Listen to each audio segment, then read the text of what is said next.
যত দিন যাচ্ছে ততই যেন আরো অলস হয়ে যাচ্ছি। না ভালো লাগে পড়তে, না ভালো লাগে খেলতে, সারাদিন শুধু এই মোবাইল নিয়েই শুয়ে শুয়ে দিন কাটে। সত্যি আর ভালো লাগছে না, কিন্তু কি বা করব? বদলাতে তো চাই, কিন্তু কোনো উপায় খুঁজে পাচ্ছি না। যদি আপনার সমস্যাটাও ঠিক এই একই হয়, তাহলে আজ এই ভিডিওটা আপনি শেষ অবধি দেখতে থাকুন। আশা করি আজ খুব সহজেই আপনি আপনার সমাধান পেয়ে যাবেন। আজ এই ভিডিওতে সবার প্রথমে আমি আপনার সাথে শেয়ার করব যে অলসতা আসলে ঠিক কি। এটা কি শুধুই মাত্র আমাদের মস্তিষ্কের কোনো ছলনা, নাকি এটা কোনো জিনগত ব্যাপার? তারপর আমি অলসতা দূর করার জন্য আপনার সাথে কিছু এরকম স্মার্ট আইডিয়া শেয়ার করব যেগুলো অভ্যাস করা অত্যন্ত সোজা, কিন্তু সেগুলো অসম্ভব উপকারী। তো চলুন শুরু করা যাক। প্রথমেই বলি, অলসতা ঠিক কি। আমাদের পূর্বপুরুষরা যখন জঙ্গলে বসবাস করতেন, তখন তাদের কোনো নিশ্চয়তা ছিল না যে পরবর্তী খাবারটা তারা কোথায় আর ঠিক কোন সময় পাবেন, বা এরপর ঠিক কখন তার উপর কোনো জীবজন্তু আক্রমণ করতে চলেছে। তাই তারা অলসতাকে কাজে লাগিয়ে নিজেদের শক্তি সঞ্চয় করে রাখতেন, যাতে পরে দরকারের সময় তাদের শক্তির অভাব না পড়ে। এই কারণে তারা মোটামুটি 80% সময় অলসতার সঙ্গে এবং 20% সময় অ্যাক্টিভ থাকার চেষ্টা করতেন। তাদের থেকেই বিবর্তিত হয়ে আমরা তৈরি হয়েছি। যদিও এখন আমাদের খাবারের অনিশ্চয়তা নেই, অন্তত আমি আপনি যারা এই ভিডিওটা দেখছি তাদের নেই বলেই আশা করা চলে, কিন্তু তবুও আমাদের মস্তিষ্ক এখনও সেই অভ্যাসেই জড়িয়ে আছে। এই কারণেই দিনের 80% সময় আমরা অলসভাবে এবং 20% সময় অ্যাক্টিভভাবে কাটাই। এখন সমস্যাটা হলো, কারো কারো ক্ষেত্রে 80-20-র বদলে সেটা 99-1% এসে দাঁড়িয়েছে। তো এটাকে কি করে বদলানো যায়? আগে বুঝে নিই অলসতার সিস্টেমটা ঠিক কী করে কাজ করে। আমাদের মস্তিষ্কে ডোপামিন নামে একটি হরমোন খরিত হয়, যেটা আমাদের যে কোনো কাজ করার জন্য ইচ্ছা শক্তিকে ভীষণভাবে নিয়ন্ত্রণ করে। এই ডোপামিন সিস্টেমকে মস্তিষ্কের রিওয়ার্ড সার্কিটারিও বলা হয়। ফেসবুক করতে বা সিওসি খেলতে কি আমরা কখনো অলসতা অনুভব করি? না, ঘন্টার পর ঘন্টা কোনো পরিশ্রম ছাড়াই এক নাগারে খেলে চলি। কিন্তু বই পড়ার ব্যাপারে সেক্ষেত্রে তো যেন 5 মিনিটও 5 ঘন্টার সমান লাগে। তো এরকম কেন হয়? আমরা যখন ফেসবুক করি বা সিওসি খেলি, তখন আমাদের ব্রেনের রিওয়ার্ড সার্কিটারি অ্যাক্টিভেট হয়ে যায়, কারণ এগুলোতে প্রতি মুহূর্তে আমরা নতুন কিছু এক্সপিরিয়েন্স করি। কিছু সময় পরপরই আমরা নতুন কিছু রিওয়ার্ড পাই, যেটা আমাদের মস্তিষ্কে ডোপামিন হরমোনের নিঃসরণকে বাড়িয়ে দেয়, যার ফলে আমরা ক্রমাগত বেশ একটা ভালো অনুভূতি অনুভব করতে থাকি এবং ধীরে ধীরে সেটার প্রতি আসক্ত হয়ে পড়ি। ঠিক এই কারণেই পরীক্ষার আগে পড়তে বসতে আমাদের কোনো অলসতাই অনুভব হয় না, কারণ তখন আমাদের সাবকনশিয়াস মাইন্ড খুব ভালোভাবে জানে যে এখন পড়লে ভালো নাম্বার পাবো, আর না পড়লে ফেল। আর কোনো পথ নেই, যেটা আলটিমেটলি আমাদের রিওয়ার্ড সার্কিটারিকেই অ্যাক্টিভেট করে দেয়। তো অলসতা দূর করার জন্য আমাদের মূল লক্ষ্য হওয়া উচিত কিভাবে আমরা আমাদের রিওয়ার্ড সার্কিটারিকে আমাদের ক্ষতি করা থেকে বিরত রেখে উল্টে বরং আমাদের উপকারের জন্য কাজে লাগাতে পারি। এইটুকু করতে পারলেই আমরা আমাদের অলসতাকে গোড়া থেকে অনেকটা কমিয়ে ফেলতে পারবো। এই কাজটা করার অনেকগুলো উপায় আছে, কিন্তু বাস্তব হলো তার মধ্যে 80%-এর বেশি উপায়ই ভীষণ আনপ্র্যাকটিক্যাল। মানে আমাদের মতো বেশিরভাগ সাধারণ মানুষের পক্ষে সেগুলোকে ফলো করা সম্ভব না। কিন্তু 20% এরকম উপায় রয়েছে যেগুলো খুবই সিম্পল এবং যেগুলোকে ফলো করা আমাদের সবার পক্ষেই খুবই সোজা। আমি তার মধ্যে থেকেই কিছু উপায় আজ আপনার সঙ্গে শেয়ার করব। Smart idea 1, avoid the bed. আমরা সারাদিনে যত কাজ করি তার মধ্যে 90%-এর বেশি কাজ নিয়ন্ত্রিত হয় আমাদের সাবকনশিয়াস মাইন্ডের দ্বারা। অর্থাৎ আমাদের সেগুলো ভেবে ভেবে করতে হয় না, অটোমেটিক আমরা করে ফেলি। এবার যে বিছানায় আপনি রাতে ঘুমান, সেই বিছানায় যদি আপনি সারাদিন শুয়ে বসে কাটান, তো সারাদিন আপনার মস্তিষ্কের কাছে সিগন্যাল যেতে থাকে যে এটা মনে হয় ঘুমের সময়। অর্থাৎ একভাবে আপনার সাবকনশিয়াস মাইন্ড কনফিউজ হতে থাকে এবং সে সিগন্যাল দিতে থাকে ঘুমের জন্য। ফলস্বরূপ আপনি সারাদিন অলসতা অনুভব করেন। এটাকে বদলে একটা নতুন অভ্যাস তৈরি করতে হবে। ঘুম থেকে সকালে ওঠার পর থেকে যতক্ষণ না আবার ঘুমাতে যাচ্ছেন, তার মাঝে কখনোই ওই বিছানায় উঠবেন না। এমনকি পারলে সোফাও অ্যাভয়েড করুন। এমন কোনো জায়গায় বসে যদি আপনি সময় কাটান যেখানের সাথে এই ঘুম শব্দটা আপনার মস্তিষ্কের সঙ্গে জড়িয়ে আছে, তাহলে সেখানে বসতেই আপনার সাবকনশিয়াস মাইন্ড ঘুমের সিগন্যাল দিতে শুরু করবে। তাই আমি সাজেস্ট করি সবসময় মেঝেতে কোনো শতরঞ্চি বা কার্পেট জাতীয় কিছু পেতে বসে যে কোনো কাজ করুন।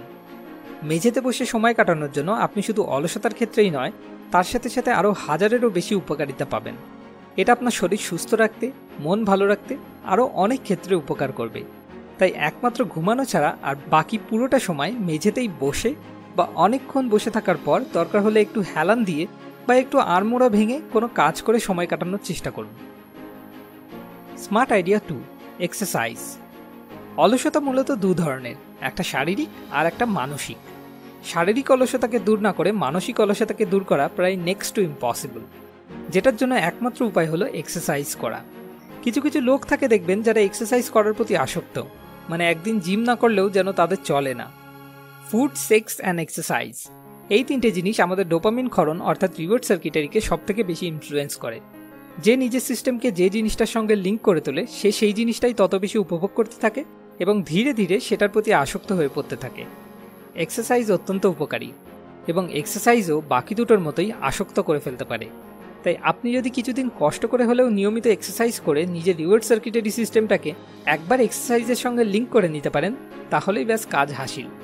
অলসতা তো দূর হবেই, তার সাথে সাথে আপনি সুস্থ সবল থাকতেও সক্ষম হবেন। Smart idea 3, reward yourself. আমাদের মূল লক্ষ্য হলো আমাদের রিওয়ার্ড সার্কিটারিকে উপকারের জন্য কাজে লাগানো, কিন্তু পড়ার ক্ষেত্রে এটাকে কিভাবে অ্যাক্টিভেট করব? শুধু পড়াই না, যে কোনো কাজ যেটা আপনি জানেন সেটা করা আপনার জন্য ভালো কিন্তু অলসতার কারণে কিছুতেই করে উঠতে পারছেন না, সেখানে ডোপামিনের ক্ষরণের জন্য আপনাকে এক্সটার্নালি ওই কাজটার জন্য নিজেকে নিজে রিওয়ার্ড দিতে হবে। মানে এখন যদি আপনার রিওয়ার্ড সার্কিটারি ফুডের মাধ্যমে সবথেকে বেশি ইনফ্লুয়েন্স হয়ে থাকে, মানে আপনি যদি খেতে খুব ভালোবাসেন, ধরুন আপনার প্রিয় খাবার হলো বিরিয়ানি, তাহলে নিজেকে নিজে কথা দিন যে 3 দিন পর পর রোজ একটা করে চ্যাপ্টার পড়া শেষ করলে 4 দিনের দিন আপনি নিজেকে আপনার ফেভারিট রেস্টুরেন্টের 1 প্লেট বিরিয়ানি রিওয়ার্ড দেবেন। এবার এটা বিরিয়ানির জায়গায় ক্যাডবেরি বা একটা সামান্য লজেন্সও হতে পারে। যখনই আপনি এরকম করবেন আপনার রিওয়ার্ড সার্কিটারি অ্যাক্টিভেট হয়ে যাবে এবং পড়ার জন্য বা সেই কাজের জন্য আপনি আলাদাই একটা মোটিভেশন অনুভব করবেন। খুবই সোজা এবং মজাদার একটা পদ্ধতি, শুধু এক্ষেত্রে আপনার একটু সেলফ ডিসিপ্লিনের প্রয়োজন হবে। Smart idea 4, do it interestingly. আমাদের মধ্যে অলসতা তখনই আরও বেশি করে দেখা দিতে থাকে যখন আমরা জোর করে এরকম কোনো কাজ করি যেটাতে আমাদের ভেতর থেকে সত্যিকারের কোনো ইন্টারেস্ট নেই। এবার একটা উপায় হলো এরকম কোনো কাজই না করা যেটাতে কোনো ইন্টারেস্ট নেই, কিন্তু সেটা সব ক্ষেত্রে সম্ভব হয় না। আমি যদি এখন একজন স্টুডেন্ট হই আর পড়াশোনায় আমার কোনো ইন্টারেস্ট না থাকে, তাহলে তবুও একটা মিনিমাম এডুকেশনের জন্য আমাকে পড়তেই হবে। এরকম কিছু বিশেষ ক্ষেত্র থাকে যেখানে কাজটাকে ইগনোর করা সম্ভব হয় না, সেক্ষেত্রে আমাদের অন্য উপায় বার করতে হবে। এমন কিছু খুঁজে বার করতে হবে যাতে সেই বোরিং কাজটাও ইন্টারেস্টিং লাগতে শুরু করে, যার মধ্যে একটা উপায় তো আমি আগেই বললাম, রিওয়ার্ড ইউরসেলফ। আর একটা উপায় হলো ট্রাই ইট ডিফারেন্টলি। যেমন হতে পারে কারোর বই পড়তে ভালো লাগে না কিন্তু সে শুনতে ভালোবাসে, বা হতে পারে সে ভিডিও দেখতে ভালোবাসে, তাহলে সে সেই মতো কোনো একটা উপায় বার করে তার সেই পড়াটাকেই ইন্টারেস্টিং করে তুলতে পারে। যখন আমরা কোনো কাজ করতে ইন্টারেস্ট পাই তখন অলসতা সত্যি অনেকটা দূর হয়ে যায়। যেমন মহান কেউ একজন বলেছেন, everything is easy when you are crazy and nothing is easy when you are lazy. এই 4টে স্মার্ট আইডিয়ার মধ্যে যে কোনো একটা স্মার্ট আইডিয়াকে বেছে নিন যেটা আপনার কাছে সব থেকে সোজা এবং আজ থেকেই সেটাকে ইমপ্লিমেন্ট করতে শুরু করুন। আর 1 সপ্তাহ পর আবার ফিরে এসে তখন আপনি সত্যি কোনো পরিবর্তন অনুভব করছেন কিনা সেটা আমাদেরকে কমেন্ট করে অবশ্যই জানান, কারণ আপনার ফিডব্যাকই আমাদের মোটিভেশন, এটাই আমাদের রিওয়ার্ড সার্কিটারিকে অ্যাক্টিভেট করে। এবার পালা লাস্ট উইকস মোস্ট মোটিভেটিং কমেন্টের। তৈফুর ভাই, আমরা সত্যি অনেক আনন্দিত আপনাকে সাহায্য করতে পেরে। আমাদের কাছে এর থেকে বড় কিছু আর হতে পারে না। আপনাকে অনেক অনেক ধন্যবাদ এত সুন্দর একটা ফিডব্যাক দেওয়ার জন্য। আপনারা এভাবেই আমাদের পাশে থাকলে আশা করি নিশ্চয়ই আমরা আরও ভালো ভালো ভিডিও উপহার দিতে সক্ষম হব। আর সকলকে জীবন সমস্যার সমাধান টিমের তরফ থেকে শুভ নববর্ষের প্রীতি ও আন্তরিক শুভেচ্ছা। নতুন বছর সবার খুব খুব খুব ভালো কাটুক। সবশেষে আপনার কাছে একটা ছোট্ট অনুরোধ, যদি এই ভিডিও থেকে আপনার নিজের জীবনের কোনো সমস্যার সমাধান খুঁজে পেতে সত্যি এতটুকুও কোনো সাহায্য হয়ে থাকে, তাহলে অবশ্যই এই ভিডিওটাকে শেয়ার করুন, কারণ শেয়ার করে আপনি নিজে আপনার কোনো বন্ধু বা বান্ধবীর জীবন বদলে দিতে সাহায্য করতে পারেন। যতগুলো লাইক আসবে আমি বুঝবো ততজনকে আমি একটু হলেও সাহায্য করতে পেরেছি। আর আপনি এরপর কোন টপিকে ভিডিও চান সেটা নিচে কমেন্ট করে আমাদেরকে জানান, কেননা আপনাকে সাহায্য করতে পারাটাই আমাদের আসল উদ্দেশ্য। পরের সপ্তাহে আমরা যখনই এরকম কোনো নতুন ভিডিও আপলোড করব তার নোটিফিকেশন পাওয়ার জন্য সাবস্ক্রাইব বাটনে ক্লিক করার পর পাশে আসা বেল আইকনে ক্লিক করে আমাদের সঙ্গে কানেক্টেড থাকুন। মোর উইজডম, মোর সলিউশন, বেটার লাইফ।